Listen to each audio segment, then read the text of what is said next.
السلام علیکم۔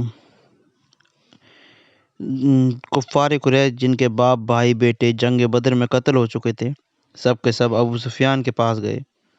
کہا کہ مسلمانوں نے ہماری قوم کے تمام سرداروں کو قتل کر ڈالا ہے، اس کا بدلہ لینا ہمارا قومی فریضہ ہے۔ لہٰذا ہماری خواہش ہے کہ قریش کی میلی جلی تجارت میں اس سال جتنا نفع ہوا ہے وہ سب قوم کے جنگی فنڈ میں جمع ہو جانا چاہیے۔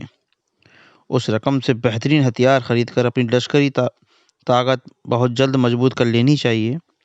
پھر ایک بڑی فوج لے کر مدینہ پر چڑھائی کر کے بانی اسلام اور مسلمانوں کو دنیا سے ختم کر دینا چاہیے۔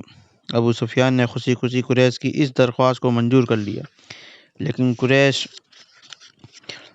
لیکن قریش کو جنگ بدر سے یہ تجربہ ہو چکا تھا کہ مسلمانوں سے لڑنا کوئی آسان کام نہیں ہے۔ آندھی اور طوفانوں کا مقابلہ، سمندر کی موجوں سے ٹکر لینا بہت آسان ہے، مگر محمد صلی اللہ علیہ وسلم کے عاشقوں سے جنگ کرنا بڑا ہی مشکل کام ہے۔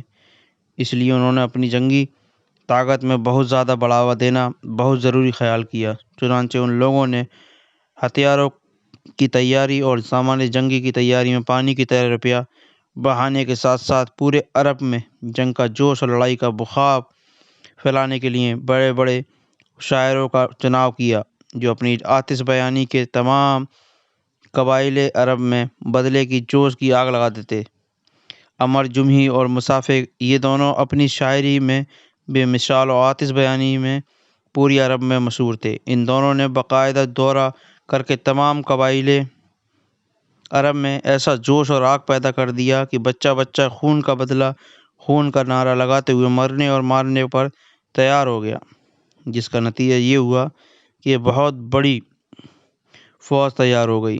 مردوں کے ساتھ ساتھ بڑے معزز اور مالدار گھرانوں کی عورتیں بھی جوش انتقام بدلے کی بھاونا سے بھری ہوئی فوج میں شامل ہو گئیں، جن کے باپ بھائی بیٹے شوہر جنگ بدر میں قتل ہو چکے تھے۔ ان عورتوں نے قسم کھائی کہ ہم اپنے رشتہ داروں کے قاتلوں کا خون پی کر ہی